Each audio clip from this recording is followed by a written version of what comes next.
Et ça y est, on est live et je crois qu'on a perdu Bastien. C'est parfait, ça commence super bien. Le voilà, il est là. Il a Il fait nous fait des petites exprès blagues. en Il nous rentrée. fait des petites blagues. Ouais. Cool. Bonjour à tous du coup, et je pense qu'aujourd'hui on a pas mal de monde à qui dire bonjour. Les gens de le chat, bonjour déjà. Ça s'agite Salut. déjà, ça commence déjà à se Ouais. bonjour à tout le monde.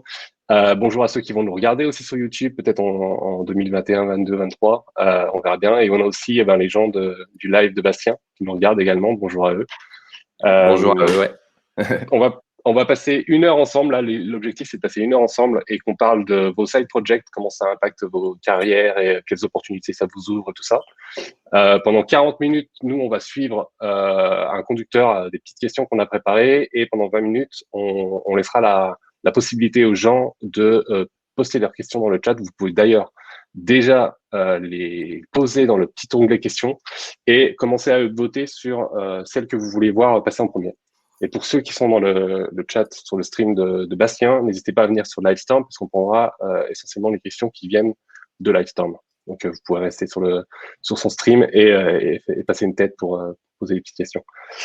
Donc ouais, je suis en compagnie de Bastien et de Nolwenn. C'est 2 personnes dont j'entends parler depuis un petit moment et on n'a jamais eu l'occasion de discuter. Donc je suis content qu'on puisse le faire autour comme ça avec plein de personnes autour de nous. Pour ceux qui me connaissent pas, je vais me présenter rapidement, puis comme ça sera fait, puis je vous laisserai la parole. Moi, je m'appelle Julien Pelletier, je suis cofondateur de The Design Crew, qui est une boîte qui offre de l'enseignement en product design, des compétences en product design à ceux qui veulent construire des produits cool. Ça se traduit aujourd'hui par 2 formations. La première qu'on a lancée il y a 2 ans, ça s'appelle Advance, qui est plus pour des gens qui ont déjà un pied dans le design ou dans le produit. Et la deuxième, Bootcamp, qu'on a lancé récemment là, qui est pour des gens qui veulent se reconvertir dans le design. On lance bientôt aussi des masterclass en ligne. Je vous laisse aller voir notre site internet thedesigncrew.co et comme ça j'arrête de vous embêter avec ça tout de suite. Comme ça on passe rapidement sur nos invités du jour. Est-ce que Nolwenn, Bastien, vous pouvez vous présenter? On va commencer par Nolwenn en quelques Yes. mots. Alors, Nolwenn, j'habite à Nantes et je suis UX/UI designer en freelance depuis 5 ans maintenant. J'interviens essentiellement sur des projets plus type PME, start-up, des petits projets que moi je considère en tout cas comme petits, entre 10 et 30 jours. Et j'interviens vraiment sur soit de la création, refonte de sites vitrines ou plateforme B2B. Et à côté de ça, j'ai effectivement mon projet Freelance Travel d'organisation de séjours entre freelance dans des villas et on en reparlera évidemment un peu après. Voilà. Et toi, Bastien?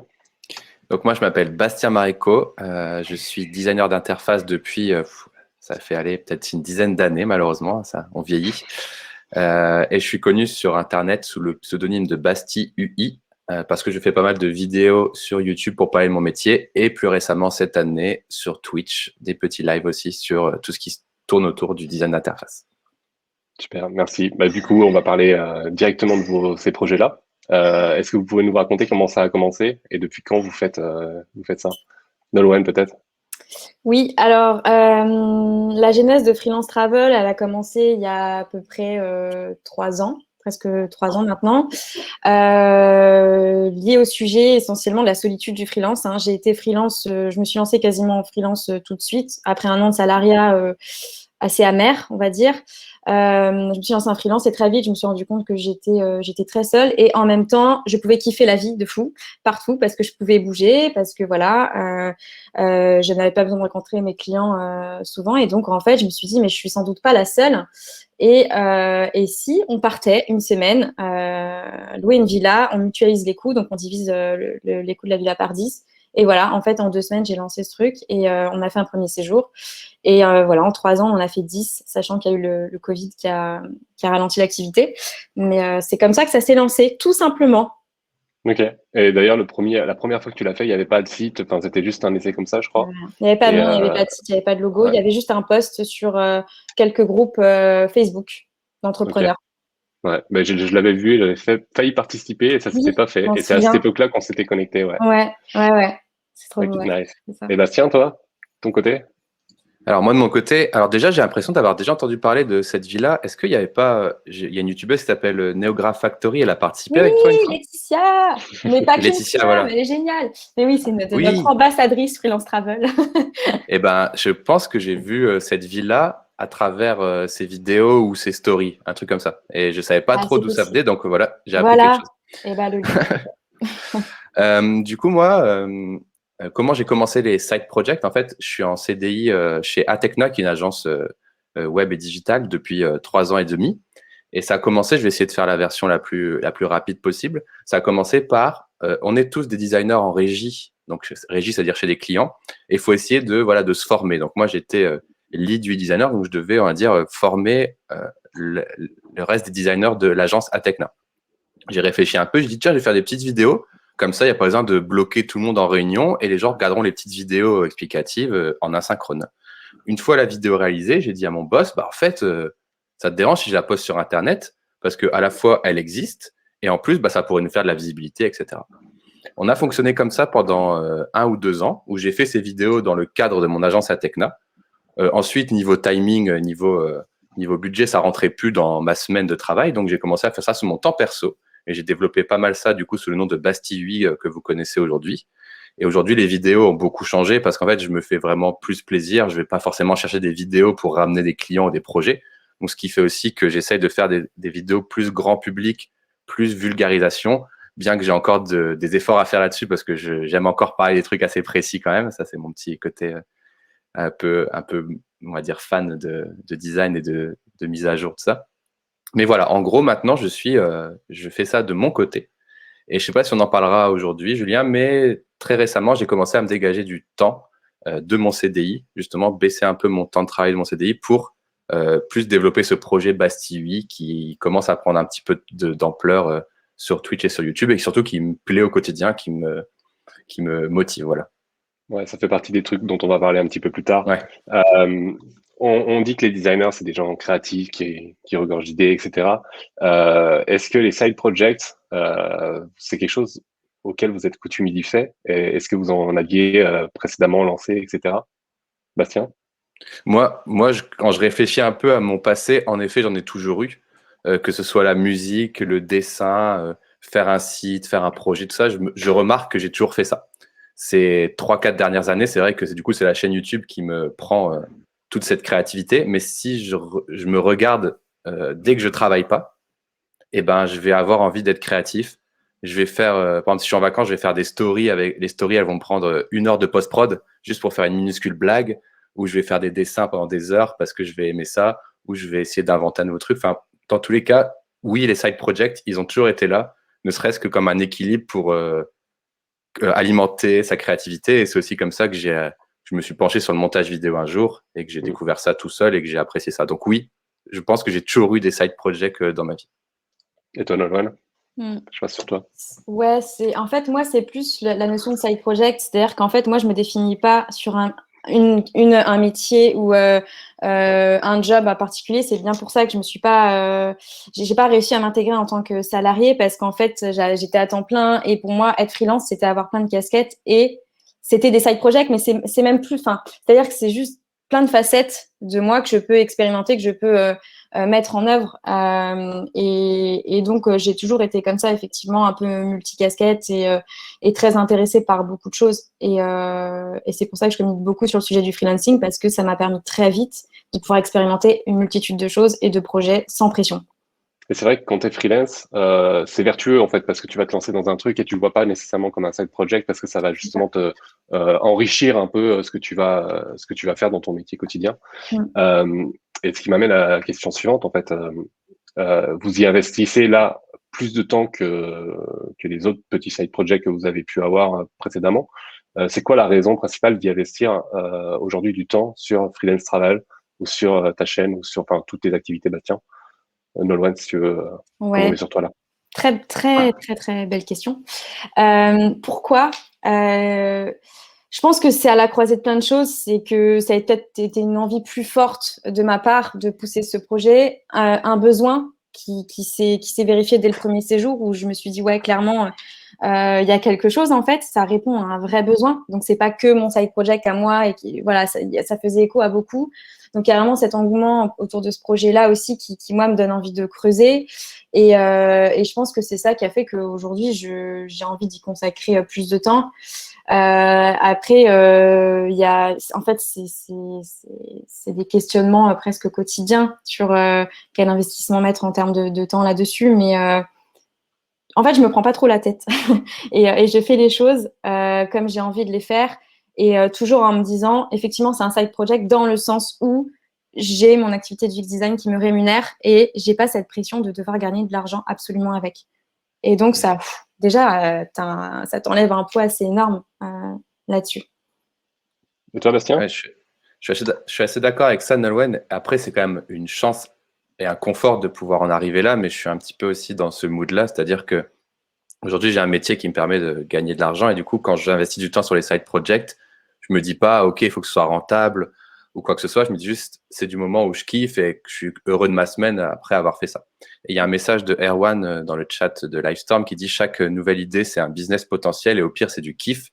Bah, c'est un peu dans le mood que je me mets maintenant, c'est-à-dire que là, je me suis dégagé officiellement du temps. Donc, vous doutez bien, j'ai baissé ma rémunération de 20-25% pour faire un truc très pragmatique. Mais en fait, aujourd'hui, je me dis, bah, c'est plus forcément le salaire qui est mon moteur, c'est plus voilà ce temps libre pour kiffer et développer des choses. Et après, il faut pas se voiler la face. Je sais très bien que c'est des opportunités de business aussi derrière, parce que voilà, je me lance aussi parce que je sais que il y a de la visibilité, il y a des choses à faire grâce à ça. Ouais. Mais en vrai, je me suis jamais posé la question, à part à partir de là, il y a quelques semaines, quelques mois, comme le dit Nolwenn, comme j'ai un salaire qui rentre, tout le reste c'est juste du kiff. Et si à un moment j'ai pas envie, je le fais pas. Et si à un moment j'ai envie de faire que des dessins, je vais faire que des dessins. Si à un moment j'ai envie de faire une vidéo, je fais une vidéo. Et voilà, c'est vraiment comme ça que je fonctionne depuis très longtemps. Et je rejoins vraiment Nolwenn sur ça, c'est à la passion et à la motive. Et comme je suis encore passionné, bah, je fais aucun effort et juste je kiffe. Et il y a un nouvel outil, je prends plaisir à faire une vidéo, etc., etc. Est-ce que c'est antinomique avec le fait de se donner des objectifs? Est-ce que vous arrivez ou est-ce que vous donnez quand même des objectifs, même si vous faites ça pour le kiff? Bastien? Des objectifs, je me donne pas d'objectifs de faut faire autant d'argent ou autant de vues, etc. Par contre, ce qui me drive pas mal, j'avoue, c'est l'aspect communautaire et les retours des gens, par exemple, qui sont là ce matin sur mon live et qui disent trop bien de pouvoir parler avec quelqu'un qui fait le même métier ou même de parler avec d'autres personnes parce que les gens aussi se parlent sans moi et c'est ça qui me touche le plus, c'est qu'il y a une communauté qui s'est créée et elle vit sans moi et c'était ça mon objectif à la base. C'était de réunir des gens qui étaient un peu comme moi, un peu nerd, un peu geek du design, tu vois, et de parler de trucs. Ouais, t'as vu, quand tu mets un auto-layout avec un padding négatif, t'as ce résultat, c'est un petit hack, t'aimes bien, t'aimes bien. Ça, c'est ce que je kiffe. Mais c'est très dur de trouver dans la rue des gens pour parler de ça, quoi. Donc là, j'ai créé une petite communauté, c'était mon seul objectif. Et maintenant, c'est que cette communauté grandisse et qu'elle continue à être bienveillante et à partager. Après, pour reparler un peu de la petite histoire, moi, je suis un peu, avec mes proches, ma famille et mes amis, je suis un peu le relou qui va, dès qu'on va sortir, faire des blagues sur la devanture d'un magasin ou faire une blague sur un menu d'un restaurant où quand il y a, regardez, il y a un espace de trop et tout, c'est pas aligné. Et juste, à un moment, mes proches, ils en ont marre, quoi. Donc, j'ai aussi besoin de personnes pour partager ce genre de choses. Et ma communauté, elle est parfaite pour ça. Et du coup, pour moi, c'est juste du kiff quand je lance une vidéo, un live, parce qu'en fait, je passe toujours un bon moment, même si j'y gagne rien. Juste, trop bien. Juste, je passe le moment avec des gens qui ont les mêmes passions que moi. Et rien que ça, c'est hyper agréable, quoi. Et toi, Nolwenn, est-ce que tu te dis, il faut que je fasse tant de voyages par an, faut que je remplisse toutes les maisons, etc. Ça a failli l'être quand je me suis dit, est-ce que vraiment j'en fais un projet entreprise avec cette logique de rentabilité avant tout. Mais je suis revenue en arrière. Et en fait, je rejoins Bastien sur le côté objectif ou en tout cas de voir qu'il y a une communauté qui se crée. Moi, pour ma part, c'est de faire en sorte que les séjours soient juste magiques pour tous les participants. C'est vraiment mon objectif et ça rejoint Bastien sur cette idée de voilà qu'on voit qu'il y a des choses qui se passent en fait, qu'on met les conditions pour, qu'on crée le socle en fait, la boîte, et qu'après les gens font ce qu'ils veulent dedans et ça c'est vraiment kiffant et satisfaisant je trouve. Je sais pas, c'est presque des shoots qu'on se fait de voir. Enfin, je trouve ça génial en fait d'être à l'origine d'un projet qui permet à une communauté de pouvoir se parler, d'échanger. Nous, entre freelance, on voit bien sur ces séjours, on a l'impression qu'on a trouvé une famille, en fait, parce que des fois, nos proches, ils ne comprennent pas. Enfin, et donc, il y a ce truc de résonance qui se crée. Et ça, c'est un objectif humain, en fait, mais je trouve que c'est vraiment valorisant. Ouais, côté humain, c'est vraiment le truc principal aussi pour moi, je pense. Ouais. Ok. Est-ce que vous faites tout seul? Est-ce que vous avez, je sais pas, externalisé une partie, tu vois, genre, toi, Nolwenn, tu as un site. Est-ce que tu as tout fait toute seule ou est-ce que tu as dû trouver des ressources ailleurs? J'ai tout fait toute seule. Ouais, j'ai tout fait toute seule. Alors, le site, c'est un Squarespace, voilà, on ne peut plus classique, si je puis dire. L'identité, je l'ai fait en 1 heure, sans réfléchir, j'avoue. Parce que voilà, je me suis pas encore posée, mais j'étais très vite dans il faut faire. Après, j'ai eu de l'aide pour l'organisation de certains séjours avec des anciens participants qui ont voulu se dire, bah voilà, Nolwenn, si tu veux, je peux organiser des séjours. Ça tombait au moment où moi j'étais enceinte et où de toute façon j'allais avoir mon bébé. Donc en fait, pour continuer, il y a des participants qui ont organisé séjours à Lanzarote et Majorque. Enfin voilà, donc il y a eu des choses, mais majoritairement, je portais quand même le projet en solo et c'est toujours le cas d'ailleurs actuellement. Ok. Bastien? Moi aussi, bah, en solo. Après, j'y vais à tâtons, quoi. Je me suis jamais dit, voici la liste des choses à faire. Juste, j'ai créé des petits trucs au fur et à mesure. Bon, c'est pas incroyable, mais c'est vrai que c'est une bonne façon d'apprendre à faire un projet de façon plus indépendante et plus large. Et on se rend compte que faire sa com, faire son marketing, faire son branding, c'est des choses que je suis pas censé faire en tant que UI designer à la base. Après, bon voilà, c'est des choses, on a quand même quelques appétences, mais on se rend compte que c'est un vrai travail, et notamment le montage vidéo aussi. Mais je prends un plaisir justement de tout faire aujourd'hui. C'est-à-dire que même si j'étais richissime de par YouTube, ce qui n'est pas le cas, mais même si je devais prendre un monteur extérieur, je pense que je le vivrais pas bien parce qu'il y a pas mal de choses que je fais transparaître aussi par le montage ou par des choses que je crée moi-même. Et du coup, pour moi, c'est important. Donc, j'ai pas non plus envie d'industrialiser le truc à ce point-là. Être un peu indé comme ça, c'est aussi ce qui fait, je pense, la couleur et l'ambiance de ce projet, tu vois. Vous avez tous les deux parlé de l'identité visuelle de vos projets. C'est une question que j'avais pour un peu plus tard, mais on va en parler maintenant du coup. Est-ce que vous avez été exigeant? Alors, Nolwenn t'a donné un élément de réponse un petit peu, mais est-ce que vous avez été exigeant vis-à-vis de votre propre identité visuelle? Combien de temps ça a pris? Et est-ce que c'est dur de designer un petit peu pour soi? Il y a une petite différence parce que Nolwenn, toi, c'est pas ton nom qui est dessus. Toi, Bastien, sur ta chaîne Basti UI, c'est toi. D'ailleurs, il y a un petit avatar, etc. À quel point c'est dur de designer pour soi?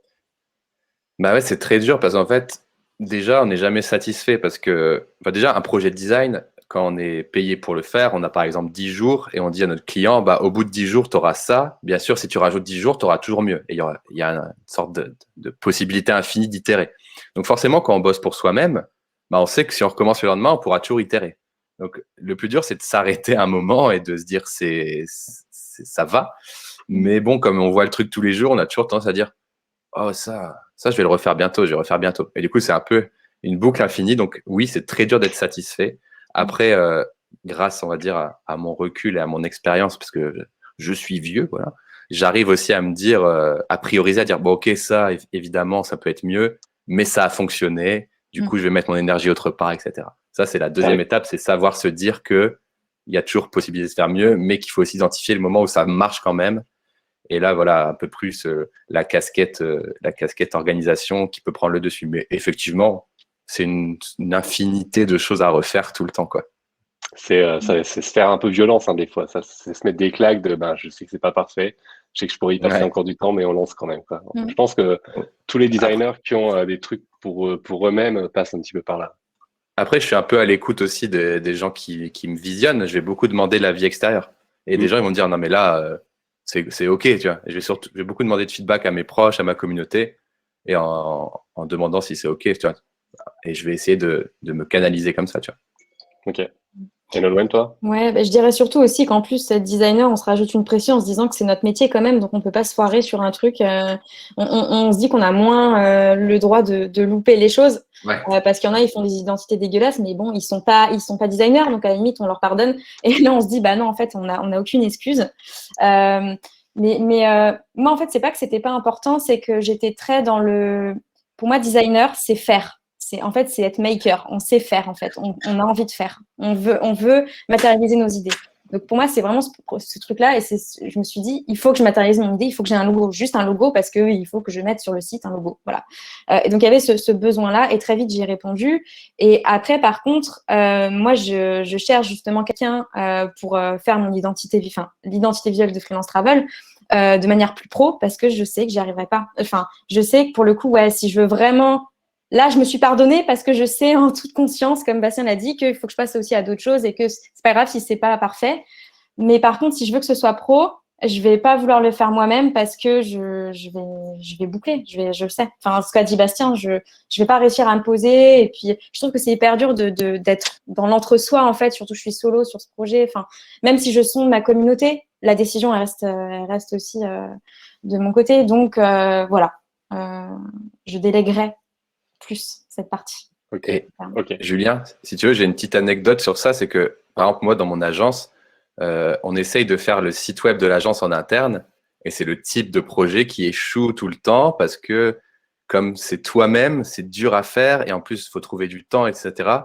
C'est toujours plus facile de faire un budget, demander à une boîte externe qui va être bien bornée dans le temps et l'argent, et il va te faire une proposition qualitative. Alors que si tu le fais pour toi, tu seras toujours distrait, tu vas toujours le faire en « Ah, je ferai une mise à jour plus tard », et puis ça sort jamais. Et c'est un peu ce syndrome, au final, les cordonniers les moins bien chaussés, c'est un peu ce qui arrive quand tu designes pour toi. Malheureusement, c'est un truc un petit peu difficile. Ouais. Ouais, c'est vrai qu'il y a pas mal de boîtes aussi qui passent par des prestats, justement. Peut-être pour ces raisons-là, je savais pas forcément, alors qu'elles ont des talents en interne, quoi. Donc, c'est difficile, en effet. Ouais. On voit que tu es pro et que tu as l'habitude de streamer, tu arrives à écouter ce qu'on dit, à t'exprimer, lire le chat, répondre dans le chat, mais etc. il est trop fort, quoi. Il est vraiment trop fort. Ouais. Ouais. J'ai une autre interview en même temps, ça te dérange pas? Trop mec est trop fort. Il gère son chat aussi sur côté Twitch. Je me suis noté une question, on dirait une question d'entretien d'embauche, mais je la pose quand même. C'est quoi le truc que vous êtes le moins fier aujourd'hui sur vos projets? Allez, Bastien, lance-toi sur celle-là. Moi, je pense que, alors c'est un petit peu hardcore de dire moins fier, mais je pense que j'aurais pu avancer un peu plus vite dans mon projet Bastille 8 si j'avais plus focus les sujets qui pourraient plaire plutôt que d'aller vraiment au gré de mes envies, ce qui fait que sur ma chaîne, pendant un grand moment, il y avait des formats un peu dans tous les sens. Bon, après, il fallait passer par là. Mais par exemple, des fois, comme je disais tout à l'heure, si j'ai envie de parler d'un sujet super pointu, je sais qu'il y aura moins d'audience que si je fais une vidéo. Vous avez vu le nouveau logo de Peugeot, tu vois, et faire une vidéo de 8 minutes très bien montée, grand public, et qui va popper sur YouTube, tu vois. Donc, ce serait le seul regret que j'ai, c'est de ne pas avoir plus ciblé à vite ce que j'aurais pu faire comme audience. Après, pour nuancer, je trouve que c'est pas si grave parce que finalement, du coup, le contenu me ressemble plus. Mais j'ai quand même perdu pas mal d'énergie des fois à faire des vidéos pendant 2 mois qui en fait ont fait 500 vues. Et c'est ça le plus dur en fait, c'est d'investir beaucoup de temps pour peu de résultats. Mais en m'entendant parler, je me dis que c'est aussi ce qui fait que mon projet me ressemble. Donc, je sais pas si j'ai bien exprimé, mais en tout cas, mon regret, ce serait de pas avoir et de pas le faire encore, de pas bien cibler un contenu, on va dire vulgarisation, et de me laisser attirer par mon côté expert, tu vois. Alors qu'il y a des youtubeurs histoire, science qui le font un peu mieux. Voilà. J'ai pas envie de tomber dans le trop grand public, mais être un peu plus friendly, ce serait un truc que j'aurais voulu mieux faire. Voilà. Après, ça doit être ambivalent par rapport à garder le kiff et faire. Parce que toi, tu disais tout à l'heure, ce qui te fait kiffer, c'est vraiment les trucs de nerd, de UI, etc.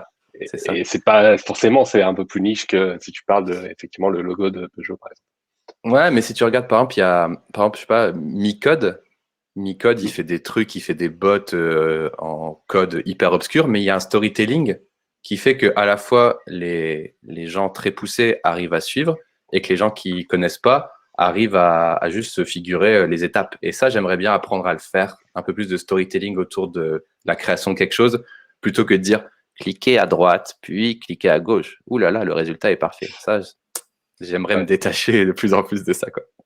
Ça n'a rien à voir avec la discussion, mais tu as des exemples de chaînes YouTube ou de streamers qui arrivent à faire ça très bien, de vulgariser tout en donnant un petit peu de storytelling derrière pour intéresser des gens qui ne sont pas de ce milieu-là.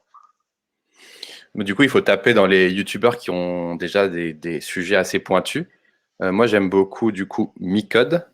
Il y a Ballot Prisonnier, qui fait du graphisme, lui, qui va aussi être pas mal en storytelling. Donc, il va expliquer différentes étapes pour faire une identité graphique, etc. Donc, ça, c'est les deux. Après, il y a Benjamin Code aussi, qui est très bon parce que il fait du code, mais il va aussi être beaucoup dans le storytelling, parler des étapes de sa création de projet. Après, j'aime plein de YouTubeurs. Il y a Hardisk sur le cinéma. Il y a Manon Bril sur l'histoire que j'aime beaucoup aussi. Bon, après, ça fait un peu bizarre parce que je suis en train de faire des pubs à des gens qui ont des communautés 1 milliard fois plus grandes que moi. Mais voilà, pour donner un peu le mood des créateurs qui font ça très bien, ce serait une liste. Voilà. Ok. Et toi, Nolwenn, est-ce qu'il y a des choses? Alors, c'est vrai que le mot le côté moins fier était un petit peu hard, mais genre, est-ce qu'il y a des trucs, des regrets ou des trucs que tu te dis, ah, ça, j'aurais pu le faire différemment, ou des trucs que tu n'as pas eu le temps de faire et justement que tu te dis, ah, putain, c'est dommage que j'ai pas eu le temps de me pencher là-dessus. Moi, c'est plutôt un état d'esprit, mais c'est qu'en fait, ce qui me rend le moins fier, c'est aussi ce qui me rend le plus fier. C'est un peu paradoxal, je vais m'expliquer.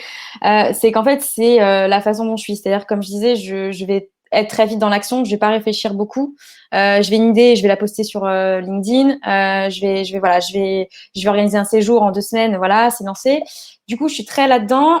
Et parfois, en fait, je me dis, oups, j'aurais peut-être dû réfléchir un peu plus.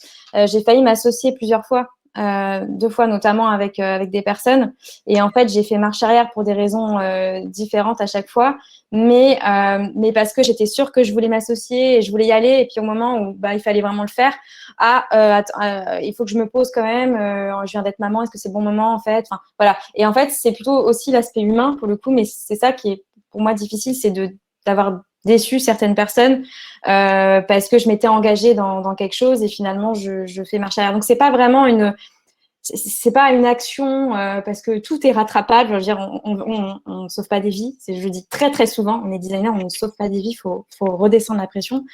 Voilà. Mais c'est plus humain parfois. Et pareil, par curiosité, les profils des gens avec qui t'allais potentiellement t'associer, c'était quel genre de personnes? C'était pour faire quoi et qu'est-ce qui te manquait en fait à ce moment-là? Ouais, alors la première fois, c'était une personne qui était exactement comme moi pour le coup dans la créa, designer aussi.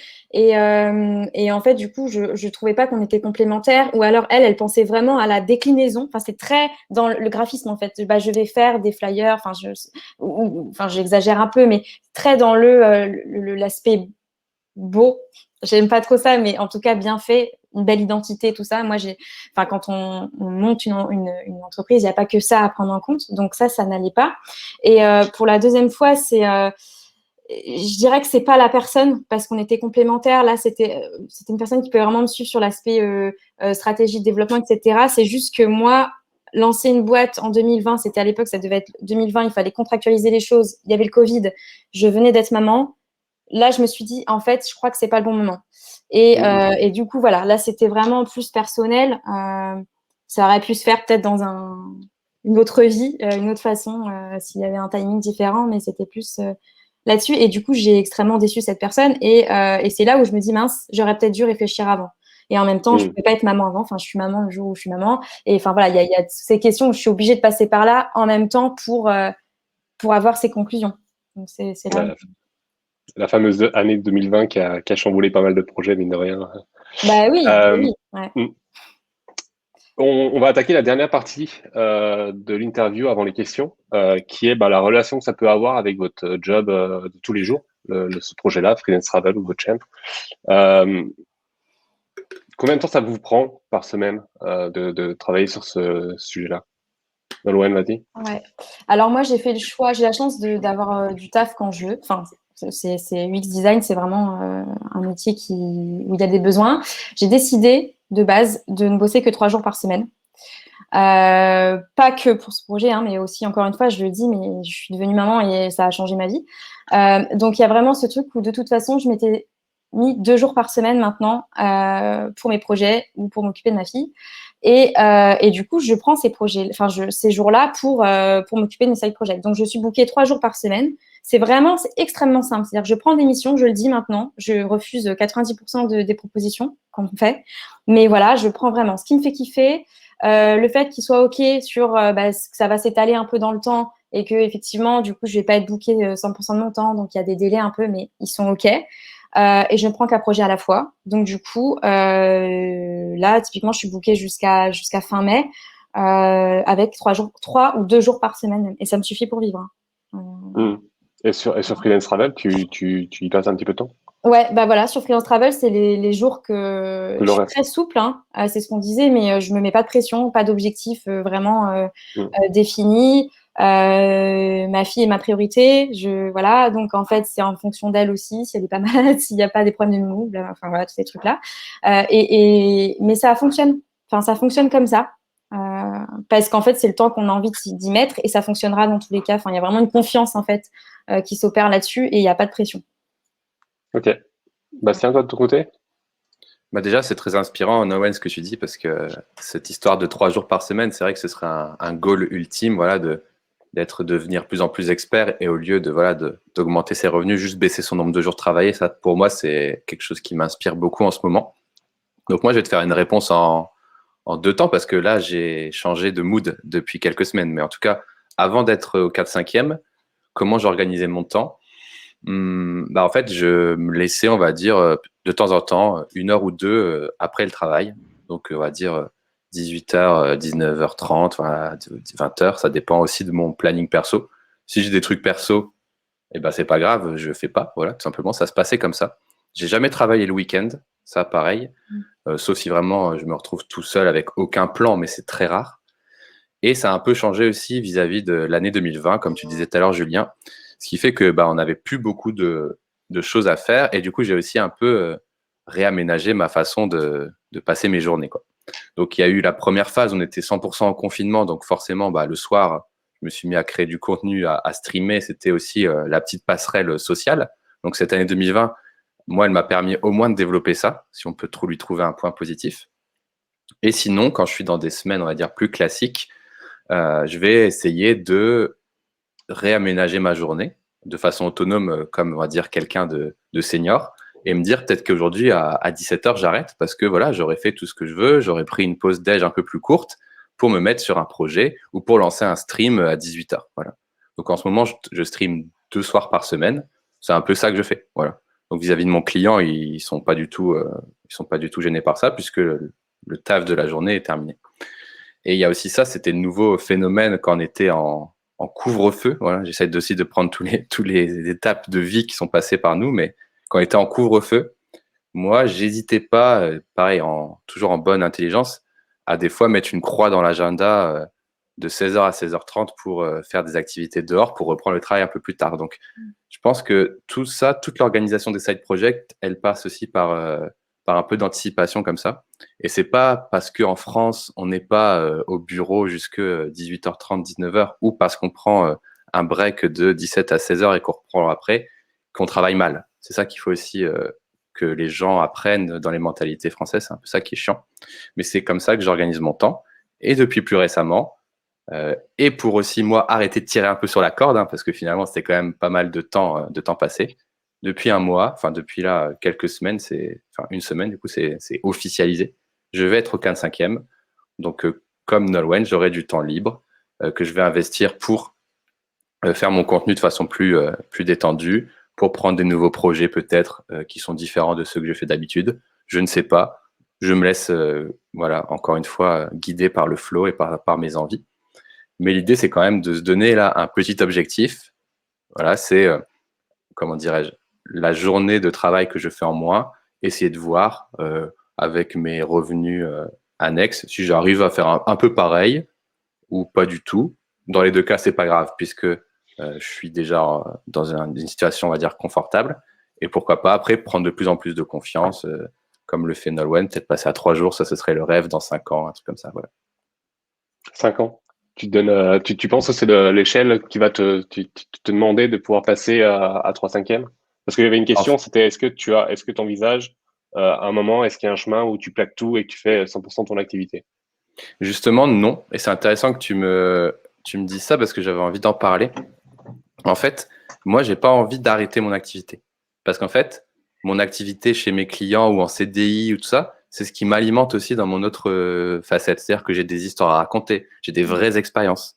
Et j'ai pas envie d'être 100% freelance ou d'être 100% à mon compte. Parce qu'en fait, je vais essayer de prendre un exemple, je sais pas s'il va être très bon, mais le syndrome du prof qui a arrêté par exemple, je veux dire un truc au pif, le code il y a 20 ans et qui enseigne le code pendant 20 ans, nécessairement, il va être moins à la page que quelqu'un qui est encore dans une entreprise qui code, en gros, pour caricaturer. Hein. Désolé pour les profs de code, hein, mais j'ai pris cet exemple au pif. Mais c'est un peu ce syndrome-là que j'aimerais pas avoir. Et pour moi, il est important de continuer à travailler une bonne partie de la semaine. Voilà. Donc, 4 cinquièmes, c'est déjà bien. 3 cinquièmes, ce serait le confort incroyable. Mais dans tous les cas, je veux pas être 100% dans l'autre activité. Tu vois ce que je veux dire? Ouais, je vois très bien ce que tu veux dire. Tu vois, nous, on fait de la formation et on a un peu quitté notre job pour pouvoir faire ça. Et on réfléchit à ça, à comment tu restes à jour, dans 3 ans, quand tu es complètement déconnecté du monde des startups, du monde du design dans des entreprises, etc., comment tu fais pour être toujours pertinent, quoi. Donc, non, c'est vrai, des vrais sujets et je comprends parfaitement la réponse, du coup, la réponse que tu m'apportes, toi.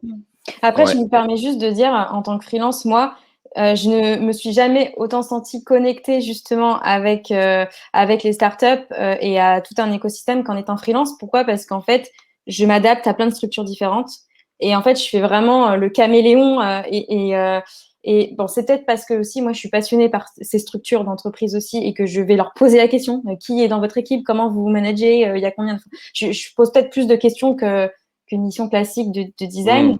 Mais du coup, quel est votre business model? Et je suis hyper en phase avec tout ça. J'ai pas l'impression d'être déconnectée, tu vois, par rapport à ce que tu disais, Bastien. Ah non, pas du tout. En fait, c'est pas le fait d'être freelance qui fait que je suis déconnecté. C'est de continuer à faire des prestats clients et pas juste faire du Bastille YouTube toute la semaine. C'est ça que je voulais dire. Après, que ce soit en CDI ou en freelance, les 3 jours chez des clients, ça me dérange pas. Après, ça, ce sera plus personnel parce qu'aujourd'hui, freelance, pour moi, c'est assez obscur, on va dire, niveau administratif et tout. Donc, je suis pas hyper à l'aise parce que je débute. Aussi, au niveau des chiffrages, des estimations, de la gestion, tout ça, c'est des pressions et des stress en plus pour moi. Mais en effet, quand je dis 3-4 jours par semaine, c'est dans des vrais projets, dans le sens vraiment pour un client. Mais que ce soit en freelance, en CDI, en CDD, peu importe, au final, l'important, c'est de mettre les mains dans le cambouis, tu vois, et pas seulement être youtubeur design pendant toute la semaine. Ça, c'est pas possible pour moi. Je serais pas heureux de ça non plus, quoi. Voilà, c'est ça que je voulais dire. Et toi, Nolwenn, sur la partie 100%, est-ce qu'il y a un chemin où tu bosses 100% sur Freelance Travel? Ouais, c'est hyper intéressant parce que du coup, je me rejoins Bastien. C'est-à-dire que moi, il y a un moment, je me suis dit, est-ce que je peux pas faire freelance travel, mon métier, c'est-à-dire d'organisation de séjour. Alors, je suis pas du tout dans le tourisme ni quoi que ce soit. Et en fait, j'ai vraiment fait un backup, genre session nostalgie. Qu'est-ce qui m'a amené au design? J'ai toujours voulu faire ça en fait. J'avais 18 ans, j'avais déjà, je savais, enfin même avant en fait, j'avais déjà fait des portes ouvertes. J'étais en seconde d'école supérieure. Enfin bref. Donc, je me suis dit, non, mais attends, le design, c'est mon premier amour. Et en fait, il y a un peu ce côté où ce side project-là, c'était un peu un échappatoire parce que je m'étais rendu compte qu'en fait, en tant que freelance et de la façon dont j'exerçais mon métier, j'étais pas épanouie. J'avais pas les clients que je voulais, j'avais pas les missions que je voulais. Donc, du coup, je basculais sur freelance travel en disant, regardez, j'ai un autre bébé, c'est bon, je vais le bichonner, puis ce sera alimentaire à côté. Et en fait, il y a un moment où je me suis dit, non, attends, je peux rééquilibrer et juste déjà kiffer dans mon taf de designer, qu'est-ce qui n'allait pas. Donc voilà, typiquement l'emploi du temps. Maintenant, c'est 3 jours. J'ose dire non à des clients qui ne me font pas kiffer. Enfin, voilà, il y a vraiment une affirmation là-dessus. Et bizarrement, le fait d'avoir affirmé mon côté designer davantage, eh ben, ça a affirmé aussi ce truc de c'est un side project freelance travel, je dois kiffer, c'est mon terrain de jeu. J'ai aussi mon terrain de jeu de design qui me fait vivre, faut pas l'oublier. C'est quand même, c'est rentable, je veux dire, sur le système comme ça de TJM, pour être rentable, pareil, sur Freelance Travel, il faudrait vraiment multiplier par 10 mes efforts. Donc voilà, remettons les choses en ordre. Et aujourd'hui, non, clairement, je ne vais pas faire du 100% sur Freelance Travel. Et je pense que l'un nourrit l'autre, c'est comme Bastien. Je ne veux pas être déconnectée. De toute façon, je suis trop passionnée par mon métier de designer pour le quitter. Ouais, surtout que toi, ça serait quelque chose de vachement différent pour le coup. Tu vois, genre, autant Bastien, il resterait dans le design, toi, tu serais dans l'organisation de voyage. Bah oui, c'est ça. Je me Après, ça permets, reste un produit. En tant que product designer, je pourrais très bien sur Freelance Travel. Mais bon, ouais, non. je me permets de prendre 5 minutes de plus sur l'horaire qu'on s'était donné, parce qu'il me reste deux petites questions à vous poser qui sont, je trouve intéressantes. C'est quelles opportunités ça vous a créé pour vous, alors soit dans votre métier, soit dans votre vie perso, le fait de vous lancer et de développer votre projet dans le web? Ah là là, mais tellement. Ah, comment résumer ça? Qu'est-ce que ça m'a apporté? Bah, déjà, une communauté, hein, des gens géniaux, le fait de se rendre compte qu'on n'est pas seul, d'inspirer en fait aussi. Il y a ce truc-là. Enfin, je n'ai pas la prétention de dire que j'inspire tout le monde, etc. Mais en tout cas, de voir que j'ai mis en œuvre quelque chose sans m'en rendre compte. Enfin, pour moi, c'est naturel en fait. Hein. J'ai une idée, je fais, voilà.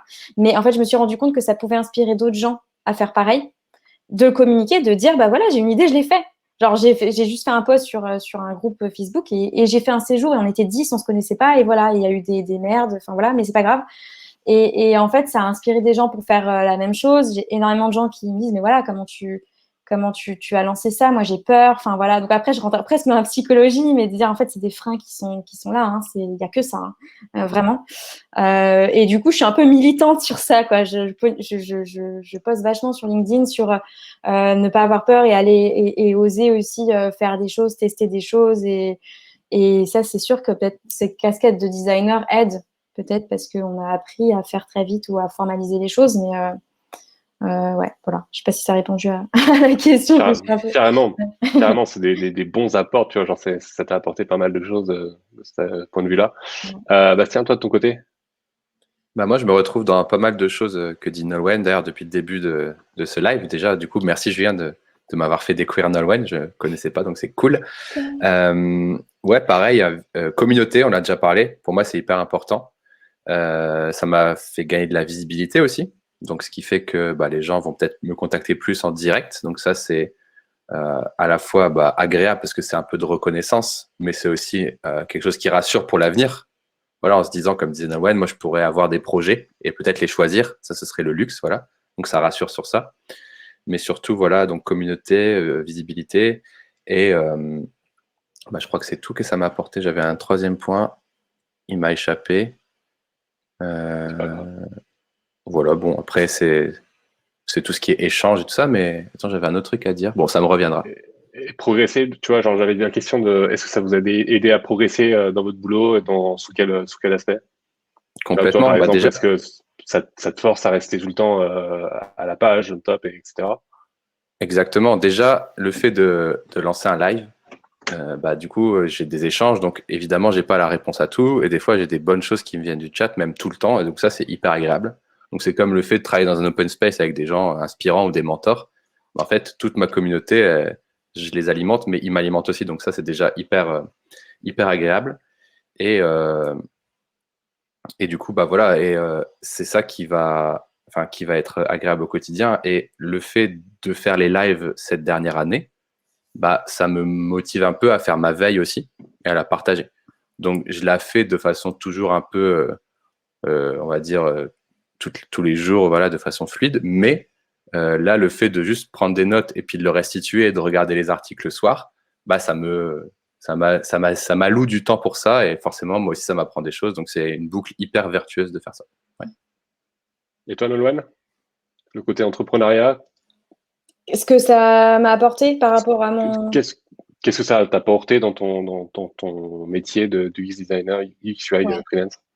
Énormément de choses parce que donc moi, comme je disais, je suis freelance et en fait, je dois m'intégrer à un projet, une start-up et être toujours en mouvement constamment. Je sais en fait maintenant, j'ai la casquette d'entrepreneur, donc je sais en fait quand on fait appel à moi que le design c'est important, mais qu'il y a aussi ça s'inscrit dans une stratégie d'entreprise, qu'il faut gagner de l'argent, que enfin voilà, il y a d'autres enjeux aussi. Donc en fait, ça me permet d'être un peu plus en empathie aussi et de comprendre que c'est pas forcément évident d'essayer on parlait de vulgariser aussi son métier, mais énormément, moi je le fais énormément aussi.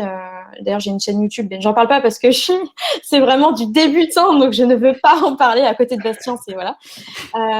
Mais en tout cas ça m'apprend à voir mon métier de designer comme une brique parmi d'autres dans un projet d'entreprise. Et je trouve que ça, c'est important parce que du coup, peut-être que je vais moins m'enflammer sur de la créa, mais parce que je vais savoir que derrière, c'est pas évident à mettre en œuvre, que, ok, tu peux livrer quelque chose de magnifique, mais si dans 6 mois tu pars, qu'est-ce que ça va devenir le produit en fait? Si eux, ils administrent eux-mêmes leur truc, ça va partir dans tous les sens. Donc, comment tu peux adapter? Donc, je suis vraiment, ouais, ça me permet de comprendre un peu plus les problématiques d'un entrepreneur. Ça fait relativiser peut-être la place du design au centre d'une boîte, etc. Ouais. Ouais. Ok, très cool. En tout cas, la concurrence arrive, Bastien. D'ailleurs, t'as le fond vert, t'as le fond vert derrière pour faire des attestations. Magnifique porte. Je sais, j'ai vu un message passer là-dessus. Ouais, tout au début, je me suis dit quand est-ce que tu arriverais à placer la blague qu'on a vu le message tout à l'heure dans le chat. Je suis prête à faire des vidéos YouTube, ouais, comme il se doit. Il y a des gens dans mon chat qui cherchent ta chaîne activement là. Allez. En fait, non, mais on parlait de vulgariser. Et en fait, moi, je le fais parce qu'en gros, je me filme en train de faire des sessions de conseils UX, UI aux startups en live.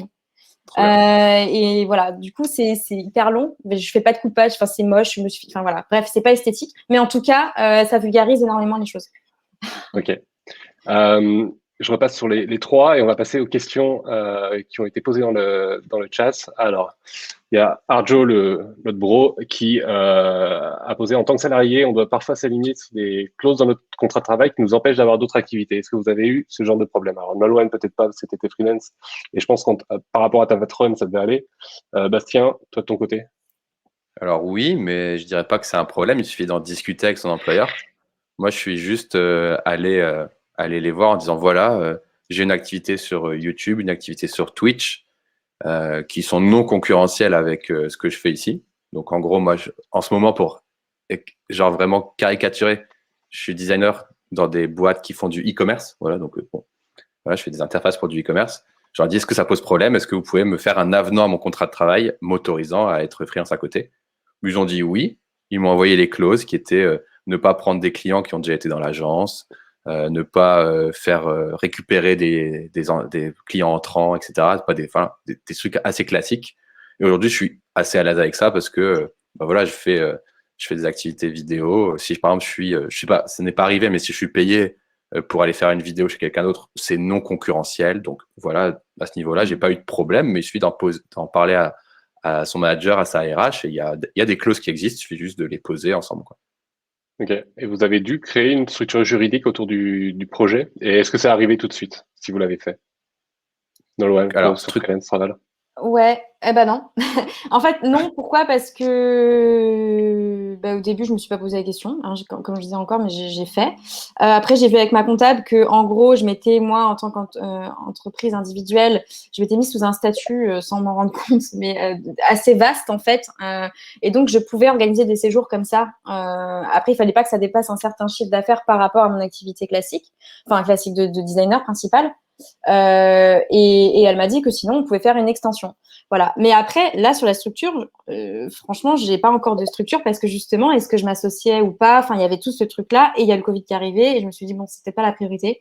Mais comme quoi, en fait, on peut faire des side projects sans avoir une structure. C'est vraiment, faut tester déjà pour voir. Carrément, quoi. Je pense que ça serait mettre la charrue avant les bœufs. Tu sais pas si ça va marcher, tu sais pas si tu kiffes à faire ça et tu crées la structure juridique pour encadrer le truc. Mais surtout, je trouve que ça bouffe la motivation. Moi, je m'étais un petit peu renseignée au début et je me suis dit, oh là, je préfère pas trop y penser parce que sinon, je vais pas le faire. Et voilà. Donc, des fois, il vaut mieux faire un peu l'autruche et après se lancer. Et toi, est-ce que tu as Bastille SARL? Bastille SARL Corp a été créé il y a, je sais pas, même pas un mois, quoi, en fait. C'est-à-dire qu'avant, je le faisais pas, je le fais pas forcément pour gagner de l'argent. Je le faisais pas forcément pour concurrencer d'autres postes en CDI.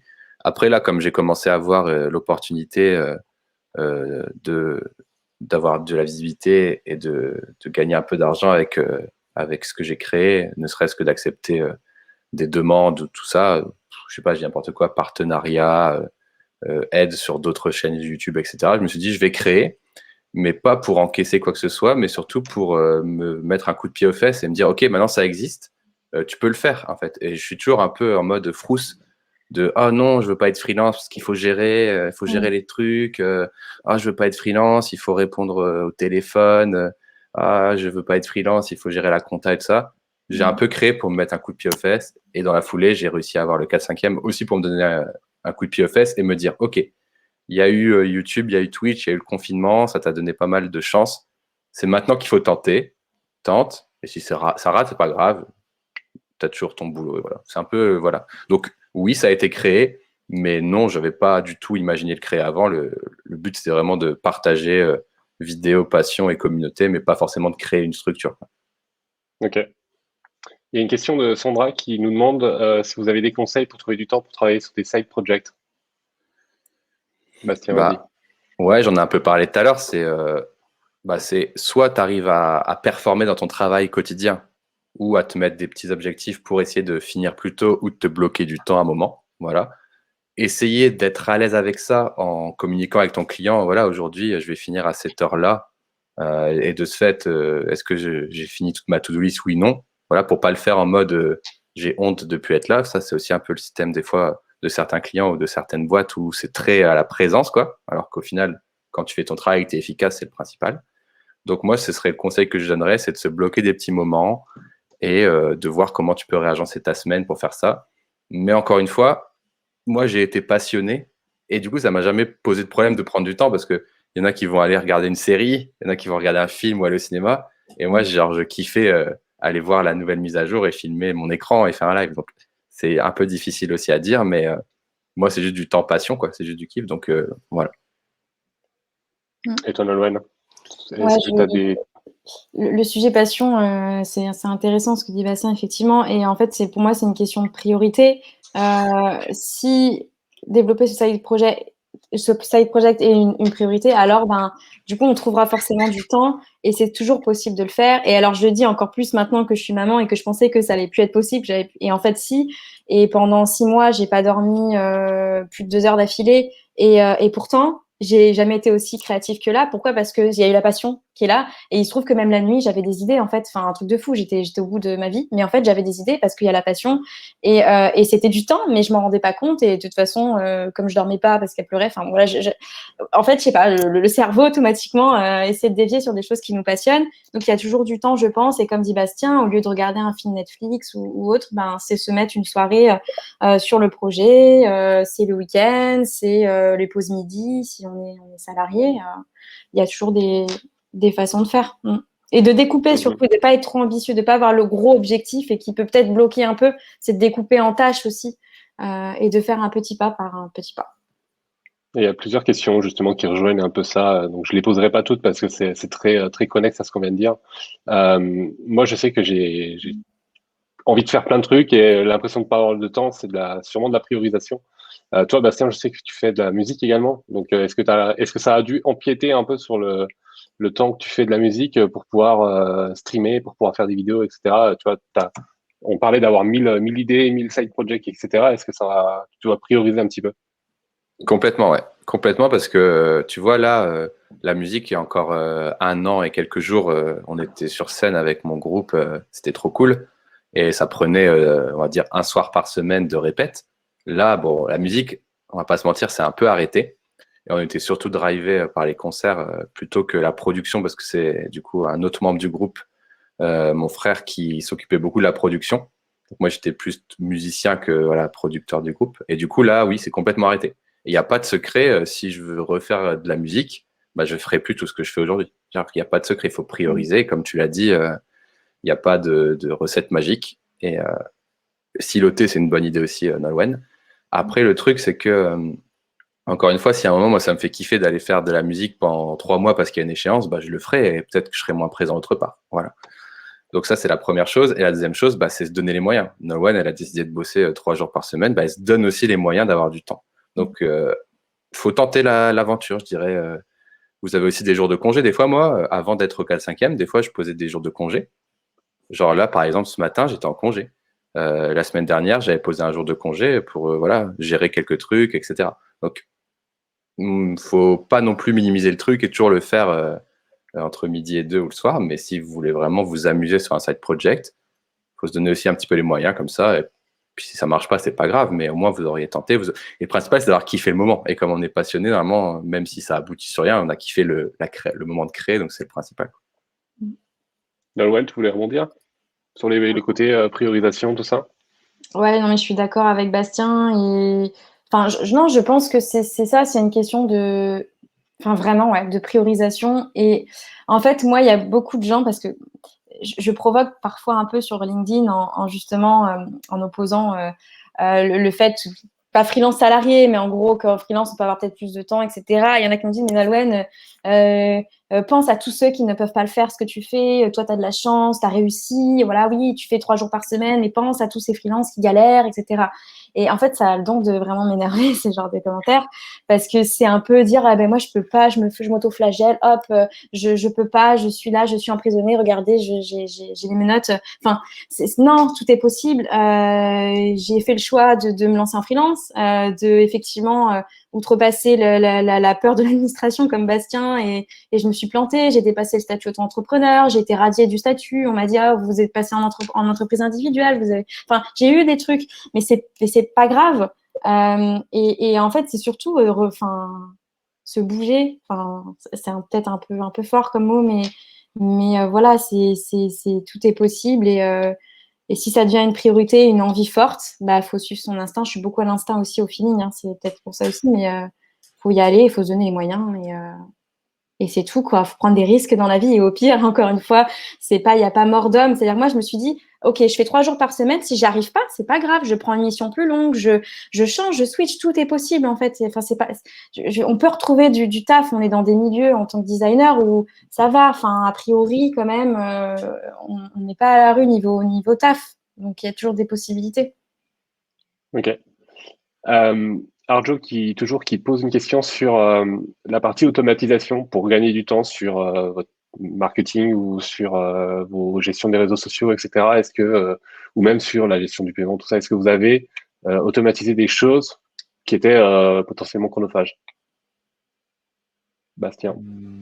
Automatiser des choses, non, j'essaye de travailler le plus proprement possible, hein. Ne serait-ce que pour les petits assets graphiques, je me suis fait des fichiers justement les plus facilement éditables. Après, sur tout ce qui est montage vidéo, bah, c'est un peu dur d'automatiser, mais bon, non, j'ai pas d'autres choses qui me viennent en tête. Après, sur le milieu du freelancing, facture, tout ça, moi, j'ai pas encore pu avoir beaucoup d'expérience. Je réfléchis encore un petit peu, mais non, à part le stream qui enregistre mon replay que je upload après sur YouTube, j'ai pas d'autres façons d'optimiser, non, je crois pas. Moi non plus. Toi, Nolwenn, est-ce que tu as optimisé? Non, pas pareil, pas trop d'outils d'automatisation. En fait, c'est toujours pareil, mais c'est un side project pour l'instant. J'ai pas besoin de mettre en place des stacks d'outils. Tout ça, c'est, tu vois, enfin, gros hacking, truc pour générer plus de. Enfin, en fait, je suis pas là-dedans. Très certainement que je pourrais gagner plus de temps, mais je fais mes factures à la main. Quand il y a les participants qui viennent pour le moment, je fais pas 150 séjours, donc en fait, j'ai pas besoin. Voilà, avec mon logiciel de comptage, je fais mes factures et puis je les renvoie. Et ça marche bien comme ça pour l'instant. J'ai envie de prendre le temps. En fait, moi, je sais pas, ça me dérange pas de passer plus de temps qu'il ne faudrait parce que je suis pas dans cette logique de croissance non plus. Peut-être que c'est ça. Et donc, du coup, j'ai pas d'outils, non. Je suis comme Bastien, j'ai pas d'outils. Ok. Et tout ce qui est orga, il y a une question sur est-ce que vous avez un Kanban, un Trello, des post-it sur un mur, sur des choses, une to-do list de choses que vous avez à faire sur votre soit sur Freelance Travel ou sur Basti.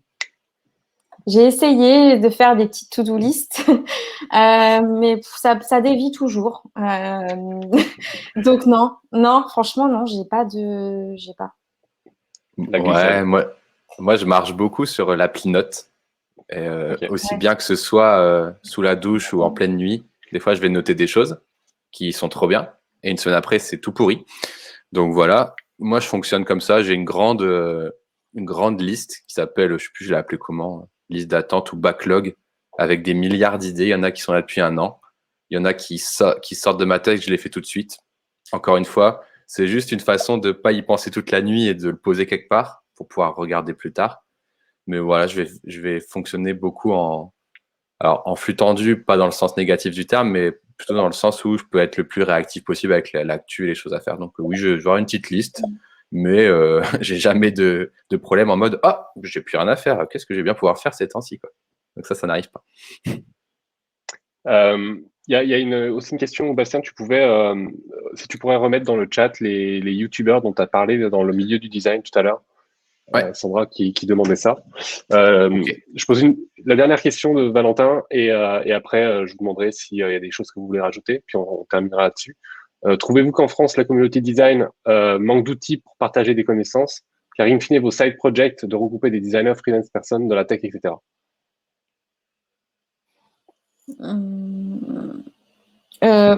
Moi, je trouve qu'il y a ce qu'il faut, perso. Après, moi, je suis très connectée, pas plus designer, mais plus avec tout le monde de manière générale.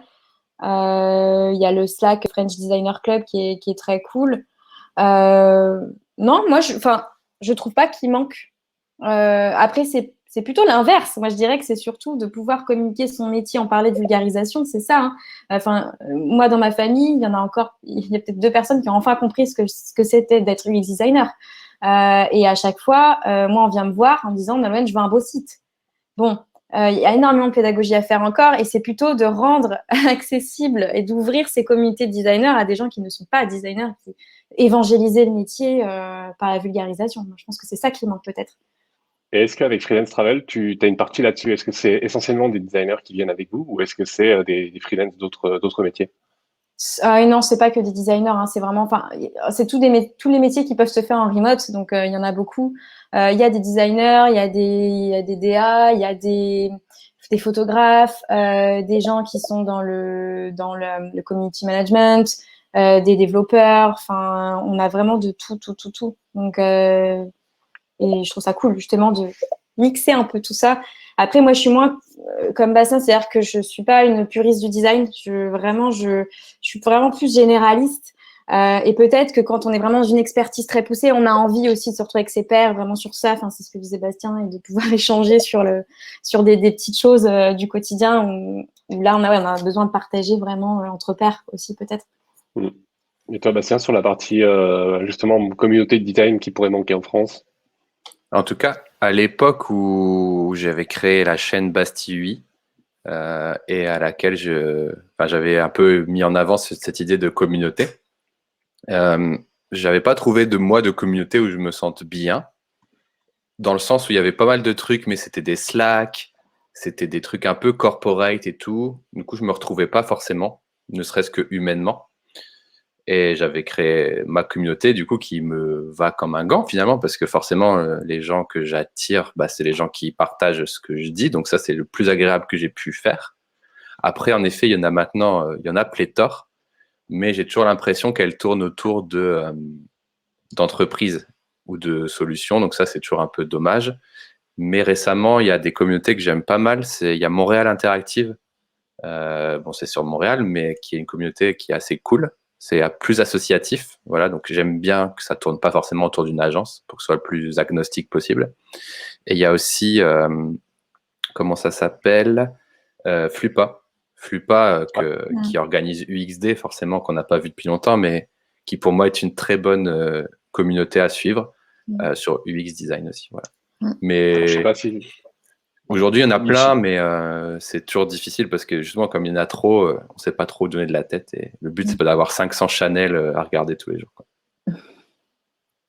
Ça va revenir, hein, Flupa, UX Days, ça va revenir. Ouais, mais je sais pas s'ils ont... en remote, je crois. Ils ont annoncé en visio. Ils l'ont annoncé déjà? Ok, ouais. Ouais. Effectivement, ça revient en visio cette année-là. Il y a, je crois, déjà le programme qui est déjà à moitié défini. Mais c'est vrai que ouais, c'est cool comme communauté. Est-ce qu'il vous reste des choses, on l'a dépassé un petit peu, mais est-ce qu'il y a des choses que je vous ai pas demandé, que vous vouliez à tout prix parler, qui pourraient être intéressantes sur le sujet des side projects? La question difficile. Moi, on me demande souvent comment tu as le temps de faire tout ça. Et en fait, j'ai pas l'impression de moi-même réussir à faire tout ce que je veux. Donc, c'était juste pour rassurer les gens. Je pense que c'est une vision extérieure de la chose aussi. Donc, de mon point de vue, je fais pas tant de choses et les autres font mieux. Et du coup, je pense que c'est aussi un point de vue extérieur parce qu'on a moins de recul sur ce qu'on arrive à produire nous, etc.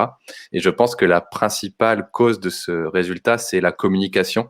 Et je pense que c'est parce que je travaille plus ma communication sur Twitter, sur Instagram, sur LinkedIn et tout ça. Donc, ça donne l'impression de voilà, de faire beaucoup de choses. Mais au final, je suis là avec ma vidéo par mois et mes petits lives, tout ça, qui me prennent pas trop de temps parce que je les prépare plus vraiment. Je lance le live et je discute. Donc ça, c'est plutôt, voilà. Donc je dirais ça, c'est que la communication, ça reste un truc important. Mais comme vous, il y a plein de trucs que j'ai pas fait. Quand j'ai envie de voir mes amis, je fais pas de side project. Si j'avais envie de refaire un concert, bah, je ferais plus de live pendant 3 mois. Il n'y a pas de secret. Voilà, c'est juste une histoire de passion et de temps qu'on investit. Voilà, il faut pas que ça faut que vous ayez votre équipe perso qui soit OK. Ça sert à rien de faire un side project pour se ruiner la santé ou ruiner ses relations sociales à côté, quoi. Voilà, il y a Mélanie qui nous dit Flupa Is Days du 7 au 11 juin, 100% remote. Dans le 100% remote, ouais. Malheureusement, j'adorais cet événement en physique, mais bon, on va attendre un peu. Et Nolwenn, toi, un dernier truc que tu aurais envie de parler que je t'ai pas demandé pendant la session?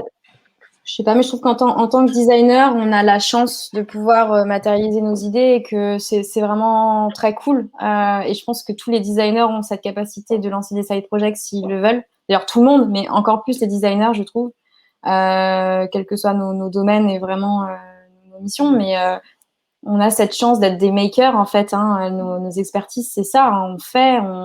Et du coup, mettre en œuvre ça, je trouve que c'est très chouette. Il ne faut pas avoir peur d'échouer ou de se dire ouais, je vais pas avoir le temps de toute façon. Et ceux qui pensent ça, venez me parler en MP. Et puis parce que voilà, je leur dis mais j'ai un bébé qui a 14 mois et j'ai jamais été aussi productive. Donc c'est possible. Voilà, donc il faut juste en parler. Ok, donc on vient te voir en oui, message direct. ouais, je veux lever les peurs de tout le monde en fait. Tout le monde est dans l'action parce que les gens ont des idées super et moi on vient souvent me dire ouais Nolwenn t'as mis en œuvre tout ça et comme Bastien, c'est peut-être une histoire de communication mais moi aussi j'ai des idées mais voilà je peux pas, voilà, et il faut juste faire sauter tout ça, tous ces verrous qu'on se met et on est tous humains aussi comme dit Bastien, on a tous nos vies et faut pas croire que on vit dans un merveilleux monde sans souci mais c'est possible de le faire quand même. On n'est pas arrivé à la productivité de Samuel Etienne, quoi, en gros. Non. Jamais. Qui est hallucinant de. Je sais pas quand est-ce qu'il dort. Ça sera. Il n'y a pas besoin de dormir, c'est superflu. Je peux vous le dire. Il n'y a pas besoin de dormir, voilà, c'est ça. C'est bon.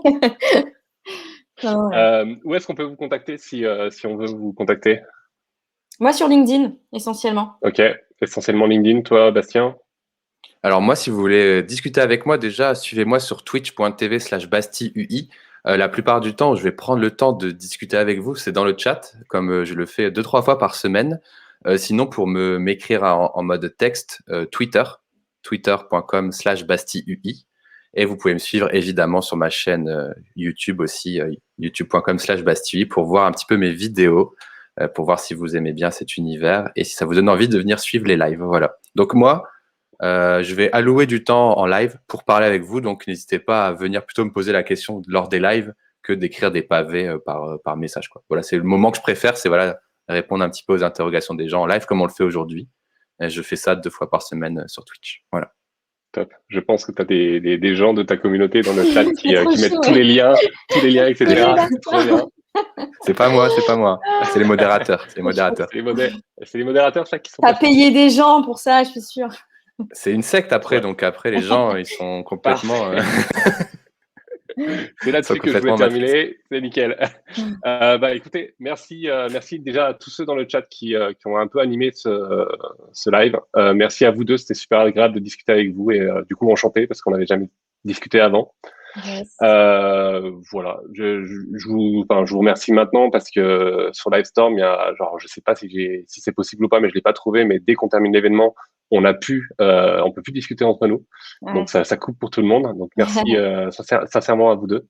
Et puis pareil dans le chat, bonne journée à tous. On se retrouvera bientôt. Merci à toi Julien, merci à tous pour les questions et puis à plus tard. Ouais, merci beaucoup Julien. C'était cool de vous rencontrer tous les deux, ça m'a fait vraiment plaisir. Merci pour l'invitation. Merci. Ciao. Salut, ciao, à la prochaine. Salut. Bye.